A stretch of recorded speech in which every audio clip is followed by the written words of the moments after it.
Hello students, today we are going to see next point, that is again the surface tension in the continuity of the last lecture.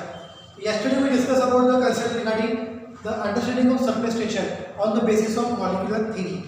On the basis of molecular theory याच्यामध्ये आपण बघितलं होतं 3 molecules. One molecule is totally inside, okay, and on the surface film there is a second molecule and here is a one molecule exactly on the surface. Here is one molecule just lower surface of the surface. मग या ठिकाणी असा काय sphere of influence हा असा होता, बरोबर. इथं काय होतं, फोर्स ऑफ अट्रॅक्शन टोटल 0, म्हणजे हा मॉलिक्यूल कसा आहे, इक्विलिब्रियम मध्ये, म्हणजे टोटली स्टेबल आहे. पण इथं काय आहे, number of water molecules trying to pull that molecule to the downward direction. So the force due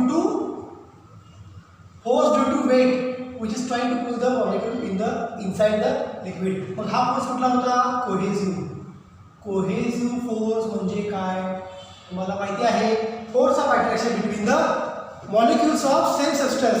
हा पण वॉटर मॉलिक्यूल आहे, हे पण वॉटर मॉलिक्यूल्स आहेत, त्यामुळे याच्यामधला कुठला फोर्स ऑफ अट्रॅक्शन आहे, कोहेसिव्ह फोर्स ऑफ अट्रॅक्शन, बरोबर. त्यामुळे रिझल्टंट मॉलिक्यूल कुठे येणार आहे, inside the liquid. Resultant molecule कुठे येणार आहे, it is inside the liquid. आता या ठिकाणी जर कन्सिडर केलं तर again these are the molecules which are trying to pull the liquid molecules inside the liquid. inside the liquid का, कारण इथं असणारा जो काही एअर पार्टिकल्स आहे, एअर पार्टिकल्स, लिक्विड पार्टिकल्स, दोन वेगवेगळ्या सबस्टन्सचे मॉलिक्युल्स. म्हणजे या ठिकाणी कुठला फोर्स आहे, मी असं म्हणतो FD और FA, ॲडहेसिव्ह फोर्स. पण इथं एअरची डेन्सिटी कमी आहे, याच्या हाफ सर्कलमध्ये वॉटरची डेन्सिटी, वॉटर मॉलिक्यूलची डेन्सिटी जास्त आहे, त्यामुळं ॲडहेसिव्ह फोर्स हा कोहेसिव्ह फोर्सपेक्षा कमी आहे. म्हणून शेवटी काय होतो, वॉटर मॉलिक्यूल हा खाली येतो, बरोबर. ही सगळी कन्सेप्ट आपण का बघितली होती as a molecular theory to understand the concept regarding surface tension.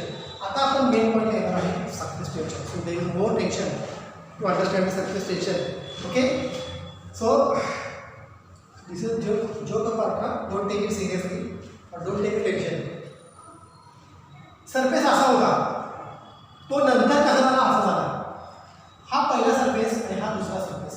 या दोन्ही केसमध्ये इथं सरफेस एनर्जी किंवा सरफेस एरिया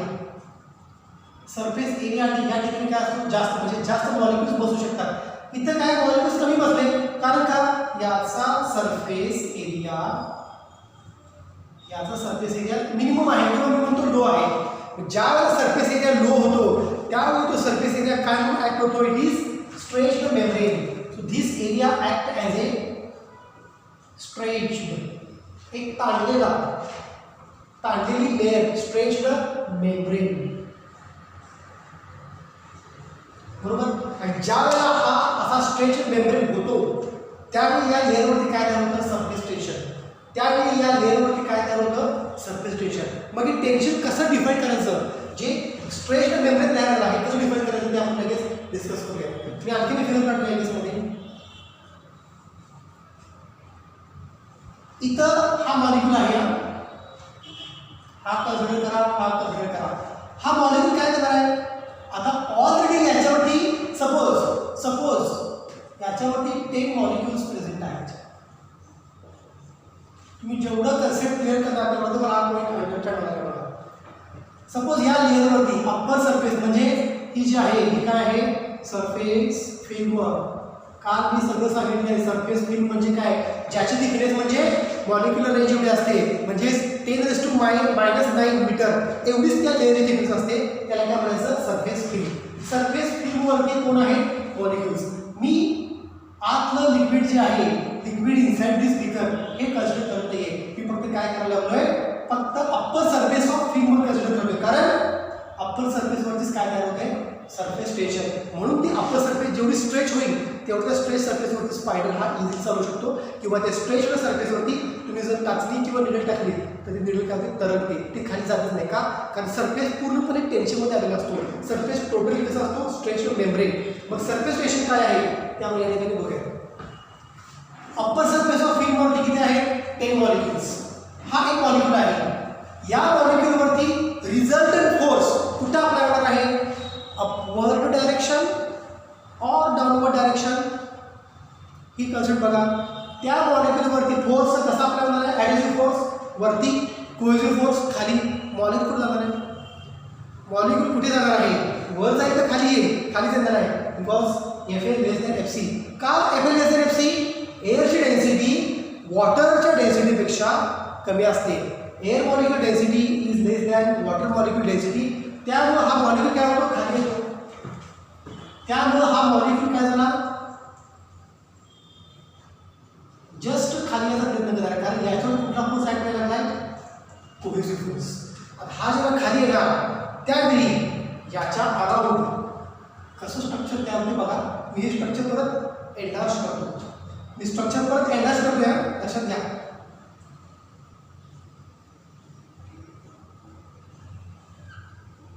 अगोदर कसं होतं? Straight line. मॉलिक्युल इथं आहे, बरोबर. खाली ओढला गेला म्हणजे सरफेस थोडासा बेंड झाला. तर या मॉलिक्युलला खाली ओढलं. कुठे ओढलं? नंबर ऑफ वॉटर मॉलिक्युल्सनी त्याला खाली ओढण्याचा प्रयत्न केलाय. त्यामुळे तो खाली आला म्हणजे सरफेस असा झाला का? सरफेस काय झाला? स्ट्रेच झाला का? ताणला गेला सरफेस. होता असा, आता परत आणखी ताणला गेला. हा मॉलिक्युल जर खाली आला, हा झूम खाली आला, लगेच काय करणार बघा. हा मॉलिक्युल जर खाली आला, दुसरा मॉलिक्युल लगेच त्याची जागा घेणार, बरोबर आहे. म्हणजे दुसऱ्या मॉलिक्युलला इथून कन्सेप्ट समजून घ्या. दुसऱ्या मॉलिक्युलला इथून इकडे जायला काहीतरी एनर्जी द्यावी लागणार. ही एनर्जी त्याला कोण देत आहे? बाकीची मॉलिक्युल्सकडे त्याला एनर्जी मिळते. हा थोडा खाली आला, लगेच याची जागा कुणी घेतली? दुसऱ्या मॉलिक्युलने घेतली. म्हणजे ते मॉलिक्युल त्याच्या एका जागेपासून दुसऱ्या जागेवर आले. म्हणजे सपोज ए पोझिशन पासून बी पोझिशनला आले, म्हणजे त्यांनी काहीतरी डिस्टन्स कव्हर केलं. ते डिस्टन्स खूप कमी असतं, -9 मीटरपेक्षा कमी डिस्टन्स असतं, तर सुद्धा ते डिस्टन्स कव्हर करून लगेच त्या सरफेसवरती आले. मग ते डिस्टन्स काय आहे ते सुद्धा आपण या ठिकाणी बघणार आहे. आता हा जो मॉलिक्युल आहे तो मी कसा काढतो बघा. हा मॉलिक्युल आहे तो मी असा काढतो. इन टर्म्स ऑफ सिलेंडर काढतो. हा मॉलिक्युल आहे. तुम्ही काय बघायला लागलाय? तुम्ही हे बघायला लागलाय. तुम्ही हा मॉलिक्युल बघायला लागलाय. Side view. या मॉलिक्युलचा साइड व्ह्यू असा आहे साइड व्ह्यू. मी याला काय सिलेंडर, कारण मला कन्सेप्ट समजून घ्यायची आहे कशाची? सरफेस टेन्शनची. मग कसं याच्यावरती सरफेस टेन्शन ऍक्ट होते बघा. हा मॉलिक्युल आहे याला इकडे पण ओढत जाणार आहेत. Some molecules are stretching that molecule here. Here also some molecules stretching that molecule here. मग मी इन जनरल डायग्राम अशी काढतो. मी डायग्राम का काढतो? कारण डायग्रामॅटिकली कन्सेप्ट ही खूप क्लिअर होते, त्यामुळे मी डायग्राम काढतोय.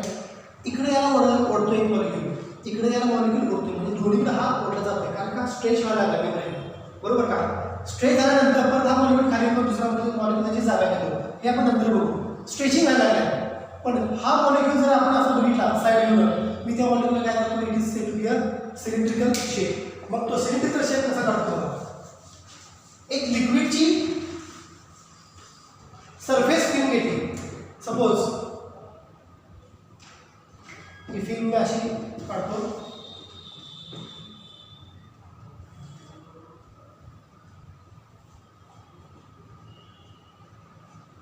हा असा सरफेस आहे, ओके. ही फिल्म आहे वरती, बरोबर. ही फिल्म आहे वरती. या फिल्मवरती बघा, या फिल्मवरती इथं समजून घ्या, ही फिल्मची वरची लेअर आहे. हे टोटली काय आहे? लिक्विड आहे. या लिक्विडचा हा वरचा काय आहे? अप्पर लेअर आहे. लक्षात घ्या, हा त्या लिक्विडचा काय आहे? अप्पर लेअर आहे. त्याच्या खाली काय आहे? लिक्विड आहे. अप्पर लेअर मध्ये एक मॉलिक्युल कुठला पण कन्सिडर केला, जर हा मॉलिक्युल कन्सिडर केला, बरोबर, तो असा सिलेंड्रिकल काढायचा. सिलेंड्रिकल का? पुढून बघितला तरी हाच मॉलिक्युल दिसणार आहे, मागून जरी बघितला तर तुम्हाला तोच मॉलिक्युल दिसणार आहे. म्हणून मी याचं अंडरस्टँडिंगसाठी सिलेंड्रिकल शेप काढतो, बरोबर. या मॉलिक्युलला बघा इकडं फोर्स ओढत असणार आहे लिक्विडच्या सरफेसवरती.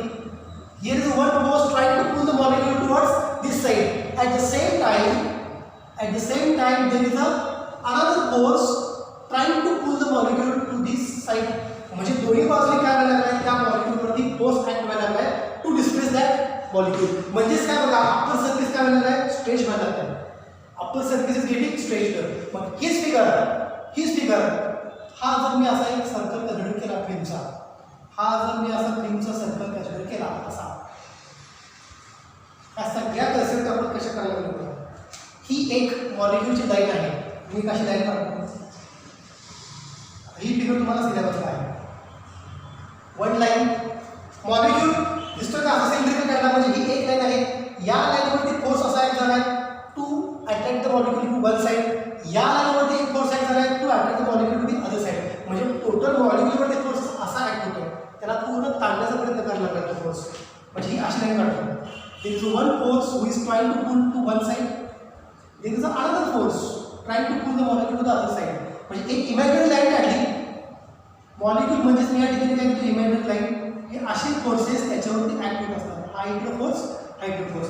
हा इकडे ओढतोय, हा इकडे ओढतोय. दोघे इक्वल अपोजिट असल्यामुळे मॉलिक्यूल फायद्या ठिकाणीच थांबला. इकडे फोर्स अप्लाय केला, इकडे फोर्स अप्लाय केला या इमॅजिनरी लाईनवरती. मग सरफेस टेन्शन आता कसं डिफाइन करायचं बघा. डेफिनेशन अगदी सिंपल आहे, फक्त तुम्हाला कन्सेप्ट क्लिअर व्हायला पाहिजे. द फोर्स ऍक्टिंग कशावरती फोर्स ऍक्ट झालाय. The force acting on imaginary line. Imaginary line molecule म्हणजे मी काय घेतली, एक इमॅजिनरी लाईन घेतली, एक इमॅजिनरी लाईन घेतली, त्याच्यावरती फोर्स ऍक्ट करायला लागलाय. Force acting on imaginary line drawn. Line काढली आपण, अशी लाईन काढली. कशावर लाईन काढली, सरफेस ऑफ फिल्म, बरोबर. Force acting on imaginary line drawn on the surface of liquid. Liquid म्हणा किंवा सरफेस ऑफ फिल्म म्हणा, फिल्मची वरच्या सरफेसवरती फोर्स ऍक्ट झालाय. Liquid okay called as surface tension. Called as surface tension. म्हणजे बघा ही imaginary line आहे, याची लेंथ मी L घेतो. इमॅजिनरी लाईन जी आहे याची लेंथ L घेतो. Force acting per unit length. Force acting per unit length म्हणजे बघा हा दिसतो का मॉलिक्यूल सिलेंड्रिकल टाइप काढा, बरोबर. म्हणजे या लेंथवरती अप्लाय होणारा फोर्स, या लेंथवरती अप्लाय होणारा force, force acting on imaginary line drawn on the surface of liquid called as a surface tension. Called as a surface tension. Definition clear झाली का बघा. force acting on imaginary line. ही जी मॉलिक्यूलची line जर अशी काढली, एक्स्ट्रापोलेट केली, तर फोर्स एक असा ऍक्ट झाला आहे, फोर्स दुसरा असा ऍक्ट झालेला आहे. म्हणजे फोर्स काय करतो त्या लाईनला, मॉलिक्यूलच्या लाईनला ओढण्याचा प्रयत्न करत असते. ऍक्च्युअली तो मॉलिक्यूलला ओढतोय, but here we have drawn an imaginary line at which the force acting from the two sides. That force acting on imaginary line drawn on the surface of liquid called as a surface tension. Called as surface tension. So surface tension is represented by T. Surface tension is represented by T. It is defined as force acting per unit length. Force acting per unit length. It is called as a surface tension. So see, a very simple formula it is. Force acting on imaginary line drawn on the surface of liquid is called as surface tension. या force मुळे काय होतो, surface जो असतो upper surface जो असतो हा खूप काय झालेला असतो, stretch. It looks like a stretched membrane. आणि तो सरफेस स्ट्रेच्ड मेम्ब्रेन असल्यामुळं त्याच्यावरती स्पायडर इझिली चालू शकतो, कारण त्याचा सरफेस एरिया खूप कमी झालेला असतो. सरफेस एरिया कमी झालेला असतो म्हणजेच त्याच्यामध्ये मॉलिक्युल्स खाली आलेले असतात. त्याच्यामध्ये मॉलिक्युल्स हे सरफेस फिल्म जर अशी असेल त्याच्या खाली आलेला असतात, म्हणजे हे असा खाली आला नाही की दुसरा मॉलिक्यूल त्याची जागा नाही, हे नंतर आपण बघू. So this surface is to be stretched. That's why the tension is produced on the surface. That tension is called as surface tension. It is defined as the force acting on imaginary line drawn on the surface of liquid is called as the surface tension. Surface tension is defined as force per unit length. एका unit length वरती किती force act झालाय, that is the surface tension. जेवढी length वाढत जाईल तेवढं surface tension काय होणार आहे, वाढत जाणार आहे.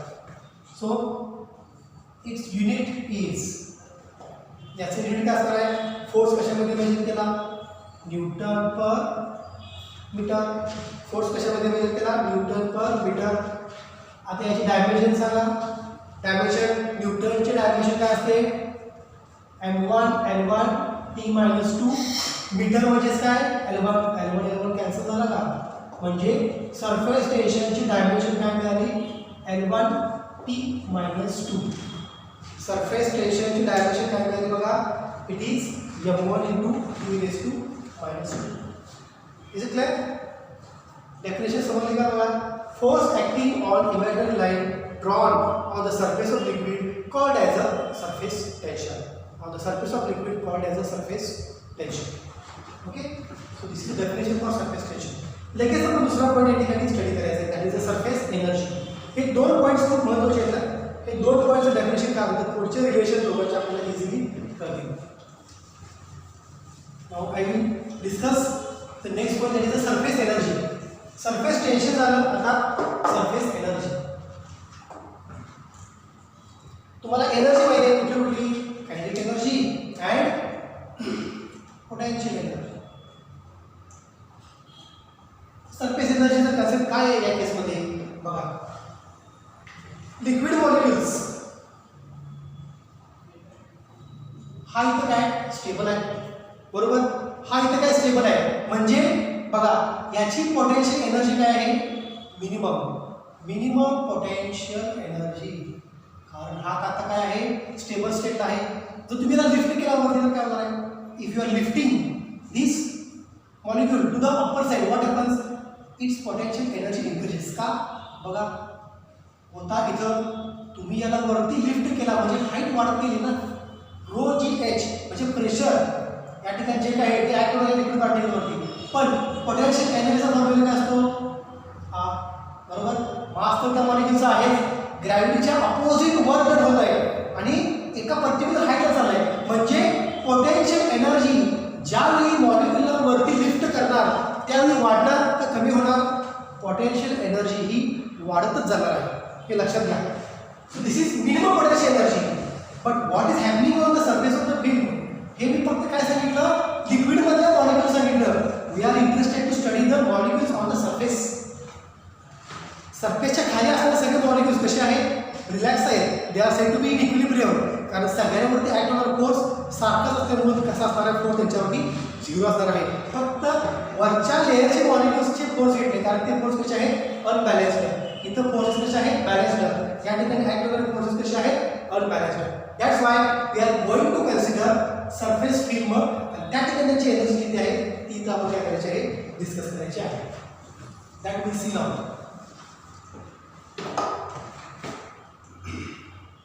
Suppose this the surface film मी पूर्ण डायग्राम काढत नाही डायग्राम आपण कालच काढले आहे एक्स वाय आणि एक्स वाय या साईडला एक्स डॅश वाय डॅश या साईडला होतं सरफेस फिल्म आहे ओके ऑलरेडी याच्यावरती सरफेस टेन्शन किती ॲक्ट झालं आहे T is equal to F by L एक बॅस फॉरेन घ्या हा मॉलिक्यूल बरोबर this molecule trying to come in the downward direction this molecule trying to come in the downward direction बरोबर आहे का हे मी काल पण सांगितले मगाशी पण सांगितलं आहे कोहेसिव्ह फोर्स जास्त असतो कम्पेअर टू ॲडिशनल फोर्स त्यामुळे या मॉलिक्यूलला बाकीचे मॉलिक्यूल्स खाली ओढण्याचा प्रयत्न करत आहेत हे काय आहे surface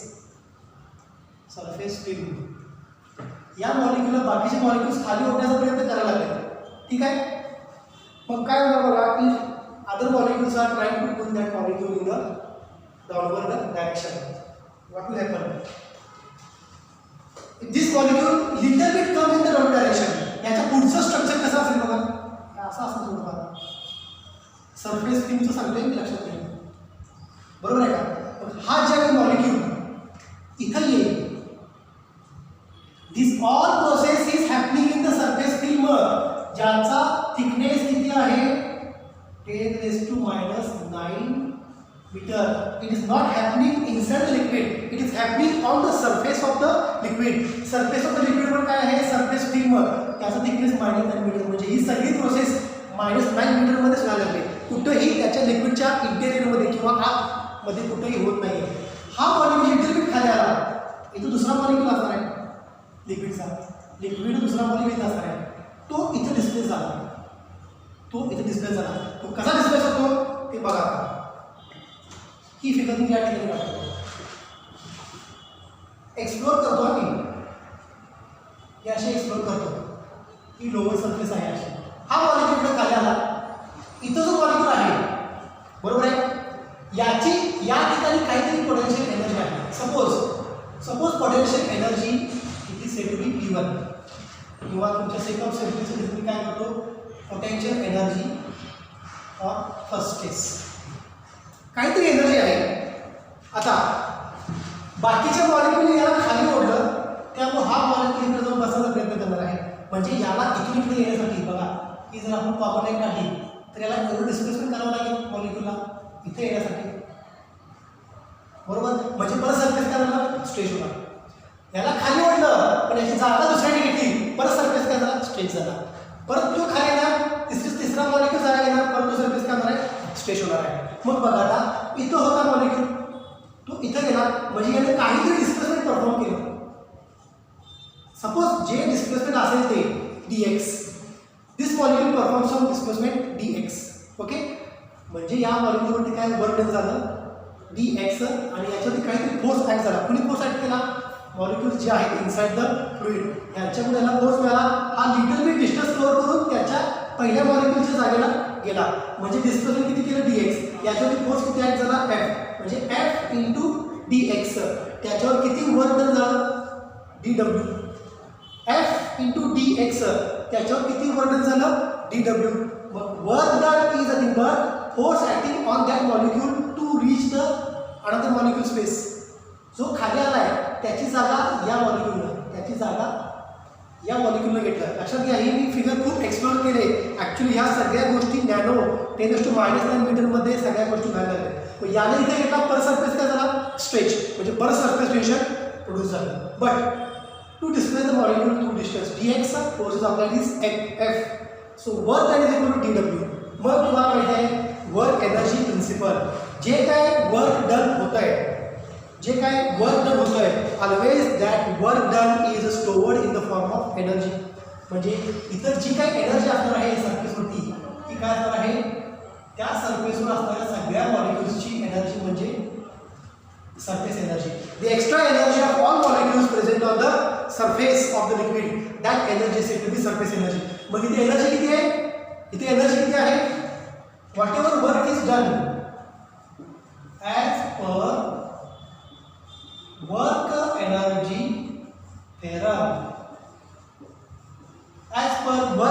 theorem, whatever work is done, जे काय वर्क डन होत आहे तेच काय असतं, सरफेस एनर्जी. मी अशी घेतो surface energy du is nothing but surface energy, म्हणजे ती असते त्याची पोटेन्शियल एनर्जी. बघा या ठिकाणी त्याची पोटेन्शियल एनर्जी होती Pe1, या ठिकाणी त्याची पोटेन्शियल एनर्जी काय आहे Pe2. जास्त कोण आहे, potential energy in second case is greater than potential energy in first case. म्हणजे minimum potential energy equals to maximum potential energy, म्हणजे पोटेन्शियल एनर्जी वाढत गेली बघा. So whatever work is done converted into change in potential energy, that is said to be a surface energy. I can write directly as a f into dx. मग जे काय work done झालं तीच काय असणार आहे surface energy du. Force म्हणजेच काय, हा फोर्स ड्यू टू काय सरफेस टेन्शन. याच्यावरती force due to surface tension किती असतो बघा, T is equal to F/L असेल, तर F इज इक्वल टू काय TL. F is equal to काय असणार आहे TL इंटू dx. बरोबर आहे, TL इंटू dx. मग लेंथ म्हणजे बघा या मॉलिक्यूलमध्ये हा जर असा मॉलिक्यूल कन्सिडर केला की त्याची लेंथ घेतली बरोबर का, आणि dx इतका डिस्टन्सला तो वरती गेलाय, म्हणजे त्याला डिस्प्लेसमेंट काय झालं dx.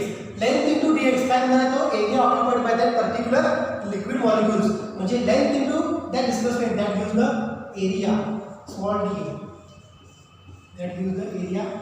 हे नेक्स्ट सेक्शन आपण डिस्कस करायचं आहे की डेलमध्ये a to dx is equal to dA का आलं ते.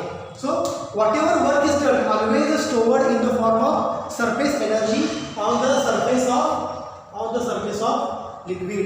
That surface energy always written as a T into dA. That surface energy always written in the form of T into dA. So this is basic concept regarding surface tension and surface energy. त्यामुळे ही concept लक्षात ठेवा. ज्याला तुम्ही surface tension घेताय त्या वेळेला मॉलिक्यूलला काय करायचं, एका सिलेंडरच्या फॉर्ममध्ये त्याला ड्रॉ करायचं. म्हणजे तुम्हाला त्याच्यावरती फोर्स कसे ऍक्ट झाले ही आयडिया तुम्हाला क्लिअर येईल. त्याच्यावरती फोर्स कसे ऍक्ट झाले तुम्हाला आयडिया क्लिअर येईल. आता या ठिकाणी फोर्स कसा ऍक्ट झाला बघा, थोडंसं अंडरस्टँड करायला तुम्हाला प्रॉब्लेम होईल, पण एकदा तुम्ही असा पण लक्षात येईल. हा असा मॉलिक्यूल आहे, बरोबर आहे का? हे जर सिलेंडर काढलं तर आहे का असा फोर्स, इकडे फोर्स ऍक्ट झाला का? फोर्स इंटू किती डिस्टन्स होतो वरती आलाय, इट इज dx, बरोबर का? Length into x that gives the area occupied by that molecule by coming out of the its own place to the upper surface of the given liquid. So try to understand this concept, surface energy. Keep in mind, surface energy is nothing but the extra energy of the molecules on the surface of the liquid. It is called as the surface energy, and always surface energy is nothing but tension, surface tension into area. Surface tension into area that gives the surface energy of the particular molecules. ही सगळी गोष्ट, या सगळ्या गोष्टी कुठे व्हायला लागले? Surface of the liquid, not inside the liquid. So keep in mind, surface tension phenomena always occurs on the surface only. It is not occurs inside the liquid. So this is the point for surface energy. So in the next lecture we can see what is the relation between surface tension and surface energy. हेच equation आपण next लेक्चरला एक वेगळ्या derivation मध्ये solve करणार आहे. हे फक्त आपण बेसिक डिस्कशन केलं. नेक्स्ट लेक्चर हे दोघांचं रिलेशन बघायचं आहे. सरफेस एनर्जी आणि सरफेस टेन्शन या दोघांच्या मध्ये काय रिलेशन आहे, that will see in the next lecture. Now we can stop here. Thank you.